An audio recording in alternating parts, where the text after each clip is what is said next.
अस्सलाम वालेकुम फ्रेंड्स, उम्मीद करता हूँ आप सब ठीक ठाक होंगे, सब खैरियत से होंगे। आज की इस वीडियो में हम एक चार्जर रिपेयर करने वाले हैं। अगर आप मेरे चैनल पे पहली दफ़ा हैं तो मेरे चैनल को सब्सक्राइब कर लें और साथ में बेल आइकन का बटन दबा लें ताकि आने वाली हर वीडियो का नोटिफिकेशन आपको जल्द से जल्द मिल जाए।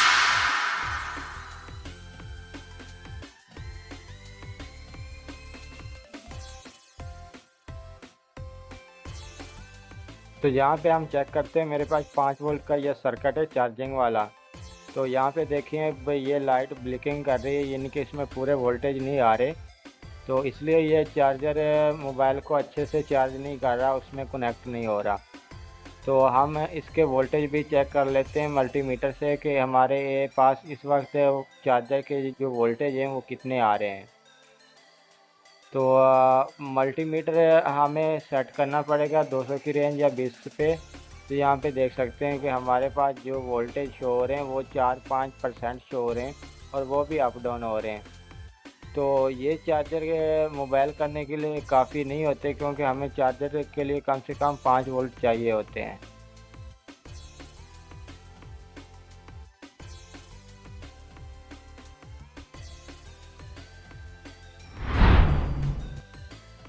तो इसको एसी वोल्टेज मैं दे देता हूँ और उसके बाद इसे फिर से मैं सीधा डायरेक्ट ही चार्जर पे चेक करूँगा कि इसके वहाँ पे वोल्टेज सही आ रहे हैं या इसके लीड में कोई प्रॉब्लम है।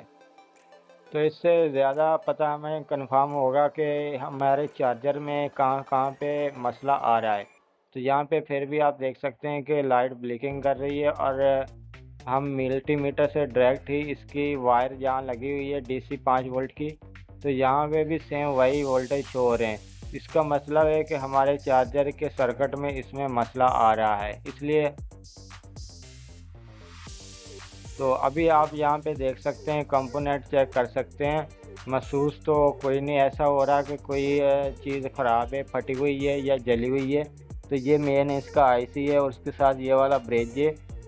तो ब्रिज के बाद सीधा आईसी में और आईसी के बाद ट्रांसफार्मर से होकर सीधा आउटपुट 5 वोल्ट यहाँ पे करंट बनता है।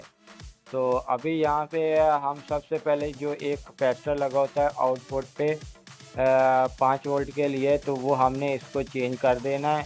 तो आप गौर से देखें, अगर फटा हुआ फूला हुआ है तब भी आप चेंज कर सकते हैं। तो अगर नहीं फटा हुआ फूला हुआ नहीं है तब भी आप उसकी जगह कोई और कैपेसिटर लगा के चेक करें। तो अलबत्ता उसकी वैल्यू का लगा लें या उससे थोड़ा सा ज़्यादा वैल्यू का लगा लें, ताकि इसकी जो पावर सप्लाई है वो अच्छे से इसमें स्टोरेज हो सके और उसके बाद हमारा जो चार्जर है वो वर्क अच्छे से कर सके। तो यहाँ पे आप देख सकते हैं, मैंने इसका कैपेसिटर अभी चेंज कर दिया है। तो चेंज करने के बाद मैं फिर से इसको चेक करूँगा कि क्या हमारे वोल्टेज मुकम्मल प्रॉपर आ रहे हैं या अभी भी सेम वही मसला है।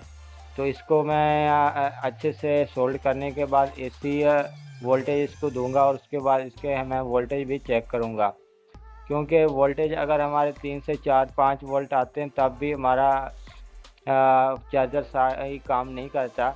लेकिन जो हमें प्रॉपर वोल्ट चाहिए वो 5 से 6 वोल्ट चाहिए। तो अगर वोल्टेज अप डाउन का होते रहे तो फिर भी हमारे इस सर्किट में मसला है।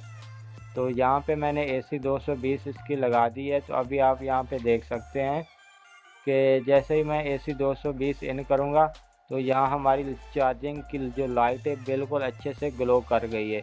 यानी इसका मसला यही था कि हमारा जो कैपेसिटर था वो बिल्कुल ख़राब हो चुका था। तो यहाँ पे आप वोल्टेज भी चेक कर सकते हैं, जो हमें वोल्टेज मिल रहे हैं वो 5-6 वोल्टेज मिल रहे हैं। तो 5 या 9 वोल्टेज हमें यहाँ पे मिल रहे हैं। जो ये मल्टीमीटर, हाँ, थोड़ा बहुत परसेंट ऊपर नीचे इसका हो जाता है जो डिजिटल मीटर है। तो अभी यहाँ पे मैं चार्जर भी लगा के दिखा देता हूँ मोबाइल को। तो अभी आप मोबाइल पे देख सकते हैं कि हमारा चार्जर कनेक्ट हो गया है और चार्जिंग हमारी बिल्कुल सही हो रही है। तो बैटरी आपको शो नहीं हो रही होगी क्योंकि ऊपर से ज़्यादा लाइट है, तो इसलिए आपको इसकी स्क्रीन सही से नज़र नहीं आ रही होगी। तो अभी मैं चार्जर को दोबारा उसी तरह इसमें चार्जर को लगा देता हूँ और उसके बाद इसको पैक कर देता हूँ।